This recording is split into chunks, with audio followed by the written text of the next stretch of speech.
Airline staff mocked this man, then realized they had just denied Morgan Freeman. The airport was bustling, business travelers checking emails, families juggling suitcases, children laughing. But amidst the crowd, one man stood still. Morgan Freeman, a global icon, had come for a solemn duty. Yet, when he reached the airline counter, he was met not with respect, but rejection, and they had no idea who he was. If you believe respect isn't measured by wealth, comment 1.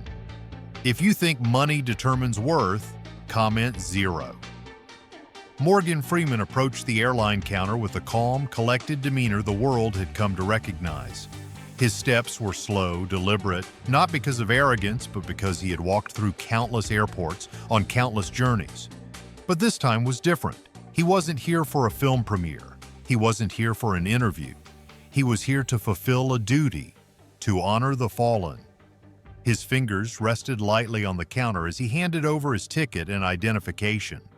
The woman behind the desk barely glanced at him before typing into the system. Then she hesitated. Her eyes flicked up, just for a second, before narrowing on the screen again. A moment stretched too long, a pause laced with something Freeman couldn't yet define. She turned to her colleague, whispered something under her breath. The second agent looked at Freeman, then at the screen, then back at her. Finally, she spoke. "Sir, I'm sorry, but there's an issue with your ticket. We can't allow you to board at this time." The words were firm, but her tone was tense, uncertain. Freeman studied her face. This wasn't about a ticket. His voice remained steady. "And what issue might that be?" The agent forced a smile, but it didn't reach her eyes. "It's just policy, sir." Freeman had spent a lifetime earning respect, but at that moment it was clear. Some people only see what they want to see. Morgan Freeman had faced many things in his lifetime: fame, success, admiration, even criticism. But as he stood at the airline counter watching the agent shift nervously under his gaze, he realized he was facing something else entirely. Dismissal. "It's just policy, sir." The words sat heavy in the air, carrying an undertone that Freeman had heard before. An excuse, a shield, a vague justification that meant nothing and everything all at once. He kept his voice steady, calm. "And what policy would that be?" The agent hesitated, her fingers hovering over the keyboard as if she were searching for the right words. We can't disclose that, sir, but I can't process your boarding at this time." Freeman exhaled slowly, glancing around. The airport was still a sea of motion. Families reuniting, executives pacing, voices echoing off the high ceilings. No one else was being stopped. No one else was being questioned. His grip on the counter tightened, though his expression remained unchanged. "I have a confirmed ticket, first class, a seat that was paid for in full. I am here on official business and I would like to board my flight." The agent's smile faltered. "I'm sorry, sir, but we cannot allow you to board at this time." There it was again. Not an explanation, just a barrier. A few passengers in line had started to notice. A man in a sharp business suit frowned, nudging his wife. A woman waiting nearby pulled out her phone. The agent looked increasingly uneasy as the silence between them stretched. Freeman glanced at her name tag. "Lisa. Lisa, do you know who I am?" he asked, his voice even. She swallowed. She did. And yet she still denied him. That told him everything he needed to know. "Excuse me." The voice came from behind him. A man, older, his salt and pepper hair peeking from under a faded USMC cap. He stepped forward, placing a steadying hand on Freeman's shoulder before turning his attention to the agent. "I hope I'm hearing this wrong," the man said, his voice rough, the kind that had spent years giving orders. "But it sounds a hell of a lot like you're refusing service to this man." Lisa straightened, forcing another smile. "Sir, I assure you this has nothing to do with—" "Oh, I know exactly what it has to do with," the man cut in. "I've seen this kind of thing before." More murmurs, more eyes turning toward them. The agent glanced at her colleague again. The tension in her posture was unmistakable. Freeman simply watched. He had spent his career telling stories, embodying characters, portraying history on screen. But right now he wasn't in a movie. He was living one. Lisa let out a nervous laugh, shaking her head. I assure you this isn't personal. It's just a matter of clearance. Clearance? Freeman echoed. For what? She hesitated. It was clear she didn't have an answer. That was when another agent approached, a supervisor, judging by his badge. Sir, is there a problem? Lisa was quick to answer. No problem, Mr. Daniels. I was just explaining that this passenger... The supervisor's gaze landed on Freeman, and the realization in his eyes was instant. His breath hitched. Oh, God. He turned to Lisa, lowering his voice, but not enough that Freeman couldn't hear. Do you have any idea who this is? Lisa's face went pale. Daniels exhaled sharply, forcing a smile as he turned back to Freeman. Mr. Freeman, I deeply apologize for the inconvenience. There seems to have been a misunderstanding. Lisa stiffened. Freeman stayed silent, waiting to see if they would own their mistake or simply cover it up. Lisa opened her mouth, then closed it. She wasn't going to admit it.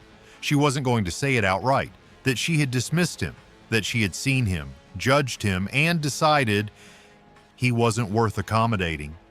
Daniels forced another laugh, stepping forward. Let's get you processed right away, sir. We'll even upgrade you to our private lounge while you wait. A bandage over a wound they didn't want to acknowledge. Freeman studied him for a long moment before speaking. And if I wasn't Morgan Freeman? Daniels blinked. Sir, if I wasn't who I am, if I was just another black man standing here with a ticket, would you still be letting me on this flight?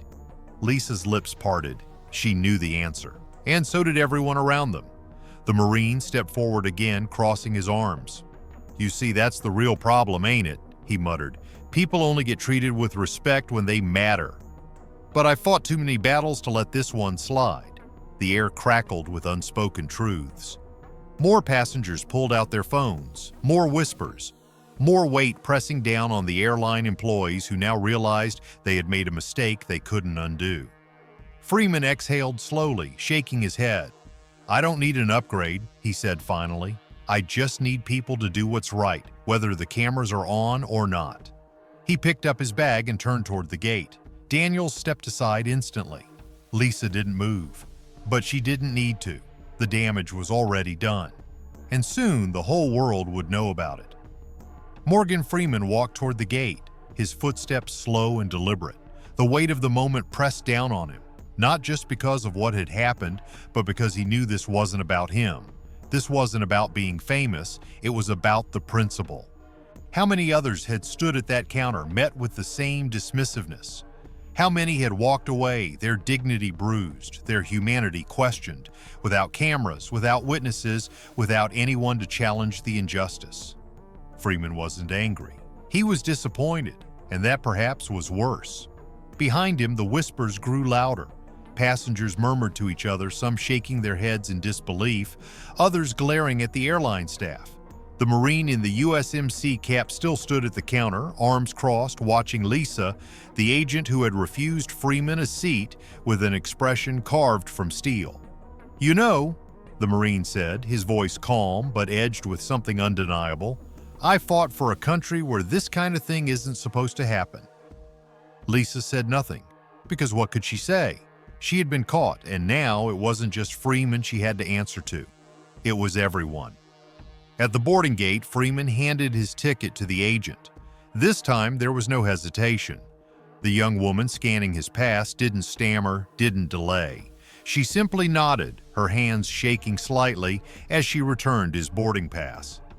Enjoy your flight, Mr. Freeman, she said, almost breathless. He gave her a small nod. She wasn't the problem.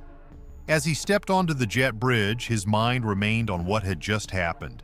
He had lived a life of great privilege, built on years of hard work and talent. But even now, at the peak of his success, respect wasn't a given. It was conditional. A man like him, his face, his voice, his legacy, should never have been questioned. And yet, he had been. Not because of who he was, but because of who they thought he wasn't. Once inside the aircraft, Freeman settled into his seat. He barely had time to fasten his seatbelt before a voice cleared their throat nearby. He looked up. It was the Marine, still in his faded cap, still standing with that same unwavering posture. "Mind if I sit?" the Marine asked, gesturing to the empty seat beside him. Freeman nodded. "Of course." The Marine took a deep breath as he lowered himself into the chair. For a while, neither of them spoke. The hum of the plane filled the silence. Flight attendants moved up and down the aisles. Passengers flipped through magazines, checked their phones. Then finally, the Marine spoke.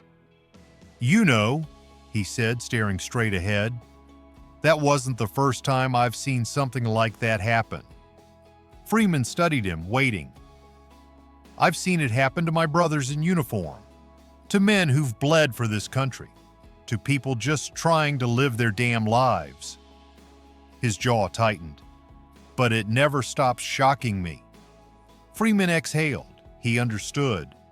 "And yet," Freeman said quietly, "it still happens." The Marine nodded, his fingers tapping absently against the armrest. "People like that, Lisa, Daniels, they don't see the problem until it's too late, until someone with a name makes them see it." Freeman's brow furrowed slightly. "You think it would have been different if I wasn't me?" The Marine turned to him then, his eyes dark and knowing. "You know damn well it would have been." The flight attendants began serving drinks. The Marine took a sip of his water before setting it down, shaking his head. "I remember back in the service," he said, "we had this rule. You treat everyone with respect. Doesn't matter if it's your commander or the guy scrubbing the floors, everyone deserves the same damn dignity." He let out a slow breath. "Guess that rule doesn't apply in airports." Freeman chuckled softly, though there was no humor in it. "No, I suppose it doesn't." They sat in silence for a moment. Then the Marine glanced at Freeman again. "What are you going to do about it?" Freeman tilted his head. "What do you mean?" "You're Morgan Freeman," the Marine said. "People listen to you." Freeman sighed, looking out the window. The clouds stretched endlessly beneath them, untouched by the storms below. "They shouldn't need to hear it from me to know what's right," he muttered. "Maybe not," the Marine admitted. "But that's how the world works, ain't it?" The moment Freeman stepped off the plane, his phone buzzed. A voicemail. He played it, listening as a familiar voice filled the speaker. It was his publicist. "Morgan, I don't know what happened, but your name is everywhere right now. Social media is blowing up. News outlets are reaching out. Something about you getting denied service at an airport." Freeman closed his eyes briefly. "Of course. The videos, the witnesses, the truth had already spread. And now the world wanted answers." He took a deep breath. He had spent his life telling stories. Now he had to decide how this one would end, because if this moment was going to change anything, it had to be more than just another headline. Morgan Freeman stood in the middle of the airport terminal, his phone pressed to his ear. His publicist's voice crackled through the speaker. "Morgan, I don't know what happened, but your name is everywhere. Social media is blowing up. News outlets are reaching out. Something about you getting denied service at an airport?" Freeman sighed. Of course. He hadn't set out to make a statement. He hadn't needed the cameras or the viral outrage, but the world had been watching. And now it demanded an answer. By the time Freeman reached his hotel, his phone had exploded with messages. Trending hashtag, "Let Freeman Fly News." Headline, "Morgan Freeman. Denied boarding. Airline faces backlash." Tweet from a witness. "I was there. He was calm, polite, and treated unfairly." Imagine what happens to people without his name. The story had spread like wildfire. People weren't just talking about what had happened to him. They were talking about what it meant for everyone else. Celebrities weighed in. Activists called for accountability. Veterans demanded answers. And the airline, silent for now. The next morning, a statement from the airline hit the news. "We deeply regret the misunderstanding that occurred with Mr. Freeman. Our policies are designed to ensure the safety and security of all passengers, and we take these matters seriously." No direct apology, no admission of wrongdoing. Just corporate jargon, a weak attempt to put out a fire already out of control. Freeman read the statement twice, then tossed his phone onto the desk. This wasn't enough. This wasn't just about him. It was about every nameless traveler who had ever been turned away without a voice, and it was time to make sure their voices were heard. Later that evening, Freeman sat across from a journalist in a studio, cameras rolling. "Mr. Freeman," the interviewer began, "you've remained quiet since this story broke. Can you tell us what really happened?" Freeman took a breath. "What happened to me is what happens to people every single day. The only difference? My name made people pay attention." The interviewer leaned in. "Do you believe this was racial profiling?" Freeman exhaled, his fingers pressing together thoughtfully. "I believe this was a case of power being misused. I believe I was judged before I was recognized, and I believe that had I been someone else, someone without fame or status, I would have walked away from that counter without a ticket and without anyone caring." A pause. "And that," he continued, "is the real problem." The journalist hesitated. "What do you hope comes from this?" Freeman looked directly into the camera. "I hope we start treating people with dignity before we realize who they are." As the interview aired, the backlash intensified. Passengers shared their own stories of mistreatment. Employees from the airline anonymously admitted that profiling and selective treatment were not uncommon. The pressure mounted, and finally the airline had no choice but to act. 3 days later, Freeman received a call. "Mr. Freeman, we'd like to extend a formal apology." The CEO of the airline sounded exhausted, careful, like a man choosing his words with surgical precision. "We'd also like to invite you to work with us to improve our customer service policies and training." Freeman let the silence hang for a moment. Then he laughed softly. "So now you want to listen." The man on the other end hesitated. "We understand that mistakes were made." Freeman's smile faded. "No," he said. "You understand that you got caught." The CEO scrambled. "We want to do better." Freeman sighed. "Then prove it." He hung up. 2 months later, the airline announced a new initiative: mandatory bias. Training for all employees, anonymous reporting system for discrimination complaints. Public acknowledgement of past mistakes. And in the fine print, a direct collaboration with Morgan Freeman, not because he demanded it, but because the world did. Months later, Freeman sat in another airport, this time watching as a young black man approached the counter with uncertainty. For a second, Freeman held his breath. Then he saw it. The agent smiled at the young man, spoke with respect, handled his ticket without hesitation. No stalling, no whispers, just humanity. Freeman exhaled, a small smile tugging at his lips. Change was slow. But it had begun, and it all started with one moment at an airport counter. Months had passed since that day at the airport. The airline had issued its public apology, rolled out new policies, and promised change. But Morgan Freeman knew that real change wasn't measured by press releases. It was measured in moments. One evening, as he passed through an airport for another flight, a familiar face appeared at the check-in counter. Lisa, the same agent who had denied him that day. But this time, something was different. She looked up, recognition flashing in her eyes, but instead of avoidance, there was something else. Understanding. "Mr. Freeman," she said, her voice softer than before. "Welcome back." He studied her for a moment, noting the shift in her demeanor. "How have you been?" he asked. Lisa hesitated, then exhaled. "I've learned a lot."